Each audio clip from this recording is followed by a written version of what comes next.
Bismillahirrahmanirrahim. Assalamualaikum warahmatullahi wabarakatuh. Selamat pagi, salam sejahtera bagi kita sekalian. Pimpinan dan anggota Komisi 5 yang saya hormati, Pak Menteri, para Dirjen dan para jajaran yang saya hormati.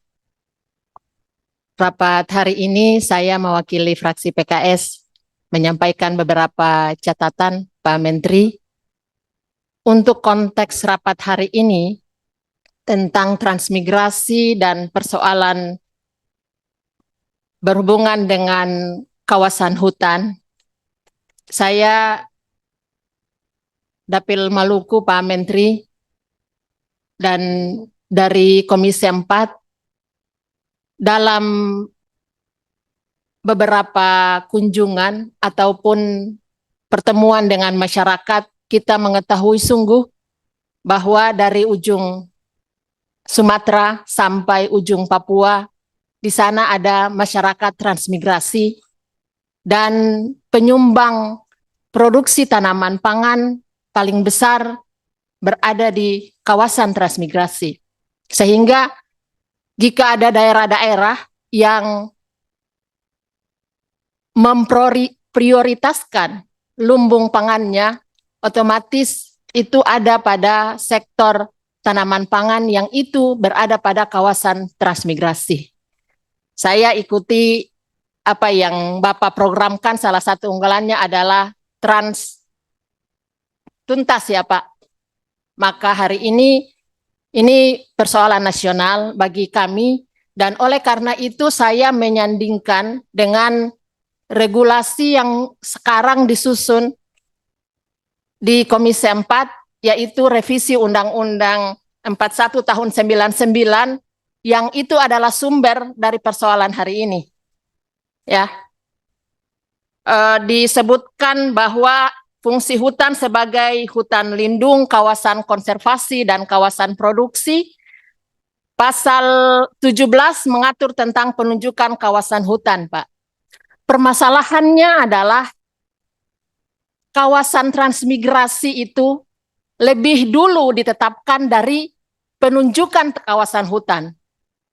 Sehingga hari ini, jika kemudian kita mengalah, ya artinya konteks transmigrasi mengalah untuk diserahkan kepada kawasan hutan, ini kita juga sudah melanggar undang-undang, Pak. Kalau bicara tentang dasar hukum, regulasi.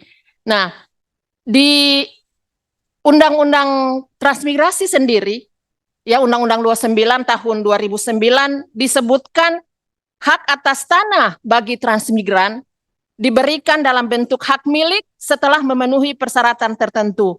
Ya ini krusial, dan konteks legislasi kita, status lahan ini adalah hak status lahan transmigrasi. Nah, sehingga jika kemudian hari ini kita mendudukan persoalannya, apakah hak mereka yang telah ditetapkan sebagai hak pengguna lahan, kemudian dalam Undang-Undang 41 tahun 99 yang menetapkan bahwa itu adalah kawasan hutan, mana yang lebih dulu Pak Menteri? Nah ini dulu pokok persoalannya yang ingin kita dudukan gitu. Sehingga jangan sampai seperti juga kawasan yang sekarang setelah penetapan kawasan hutan untuk lahan-lahan yang sekarang ditanami sawit ya. Ini persoalan. Selain persoalan transmigrasi, persoalan sawit juga persoalan gitu. Siapa yang akan bertanggung jawab? Sehingga dari catatan ini, sebenarnya kita kan punya undang-undang terbaru ya Pak, Undang-Undang Ciptaker. Dalam Undang-Undang Ciptaker disebutkan memuat ketentuan mengenai penyelesaian permasalahan penguasaan tanah yang berada di dalam kawasan hutan melalui skema perhutanan sosial. Ini saya pahami benar karena kita cukup memperbincangkan tentang perhutanan sosial ini di Komisi 4, Pak. Ini mungkin salah satu solusi untuk kita memberikan ruang kepada lahan-lahan transmigrasi agar lebih mudah gitu. Pengalihannya tidak langsung ditarik oleh negara, Pak Ketua, tetapi melalui skema lain yaitu perhutanan sosial. Nah, saya punya catatan yang mungkin juga bisa masuk dalam catatan rapat kita hari ini.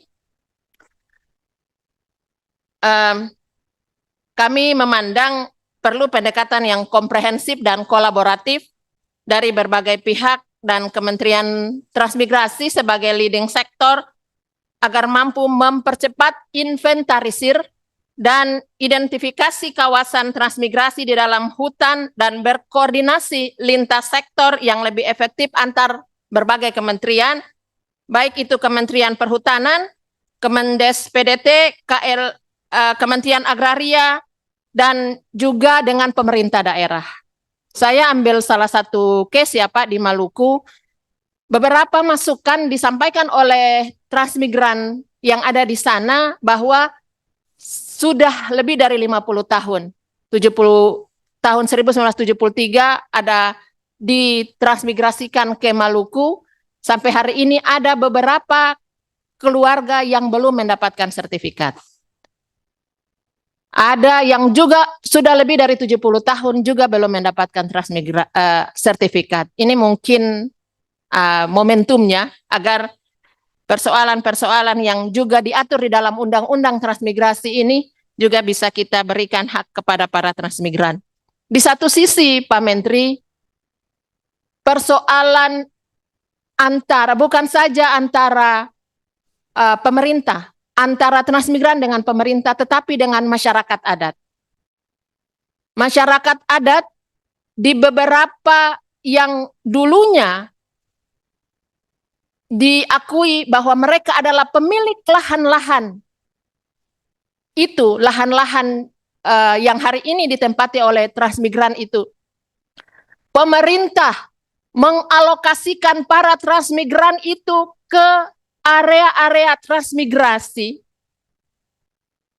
pakai kekerasan, Pak. Masyarakat adat diminta untuk legowo, lahan-lahan mereka diserahkan kepada pemerintah agar dijadikan sebagai lahan-lahan transmigrasi. Sampai hari ini, jika kita petakan, ada konflik yang sampai hari ini masih terjadi. Nah, ini juga persoalan antara masyarakat transmigrasi dan masyarakat adat yang ketika kita melihat fakta tentang kesejahteraan dan kemakmurannya, Pak Menteri, ada gap kesejahteraan.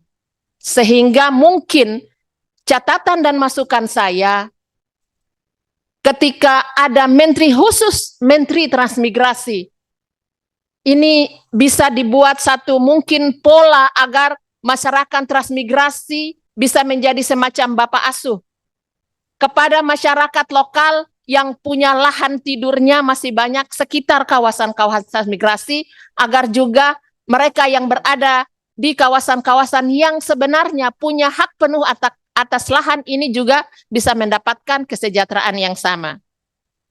Catatan lain, kami juga mendorong Kementerian Transmigrasi untuk semaksimal mungkin menggunakan teknologi geospasial terkini untuk memetakan secara presisi batas-batas kawasan transmigrasi existing dan tumpang tindihnya dengan kawasan hutan sesuai dengan amanat Perpres 88 tahun 2017, yakni legalisasi dan pelepasan kawasan hutan dengan memprioritaskan proses pelepasan kawasan dan pemukiman. Transmigrasi yang telah terbangun lama disesuaikan dengan Undang-Undang Ciptaker dan PP 23 tahun 2021. Yang keempat,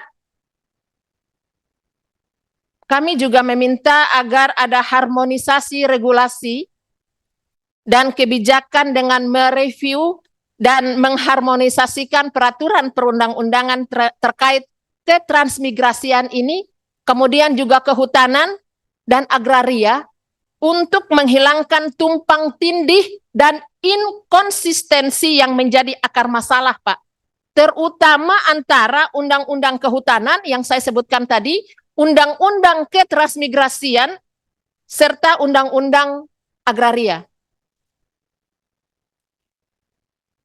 Kemudian perlu menerbitkan pedoman bersama yang jelas ya Pak, antara kementerian terkait mengenai bagaimana penanganan kawasan, baik itu transmigrasi di dalam kawasan hutan, kemudian termasuk panduan bagi pemerintah daerah seperti apa, karena terus terang Pak, pemerintah daerah berada di daerah yang juga hari ini harus memberikan solusi atas persoalan yang terjadi. Yang terakhir, kami juga mendukung pemerintah agar mengalokasikan anggaran dan sumber daya yang mendukung proses inventarisasi, ya, identifikasi, pemetaan, dan fasilitasi pelepasan kawasan hutan. Mungkin ini lebih kepada dukungan Komisi 5 ya Pak Ketua ya. Dengan meningkatkan kapasitas SDM di tingkat pusat dan daerah yang bertanggung jawab penuh atas penanganan isu-isu ini, dan juga memberdayakan masyarakat transmigran dan melibatkan masyarakat transmigran secara aktif. Jadi tidak kemudian kita ingin memberikan solusi tapi kemudian tidak mendengar masukan yang ada pada masyarakat transmigran sendiri. Demikian dari kami Pak Ketua. Wallahul muwaffiq ila aqwamit thariq. Assalamualaikum warahmatullahi wabarakatuh. Iya, terima kasih Pak Ketua. Ini saya karena baru ya di sini, baru masuk ya Pak Ketua, Pak Menteri. Yang disampaikan oleh Bang Adian tadi saya juga belum dapatkan informasi ya tentang data-data tadi gitu. Jika benar ada data yang puluhan ribu itu belum tersertifikasi, tapi ada juga data yang sudah tersertifikasi tapi masuk dalam kawasan hutan, ini berarti poin 1 tepat gitu. Tapi catatan saya tadi, saya memberikan masukan agar Kementerian Transmigrasi sebagai leading sektor ini menginventarisir Pak.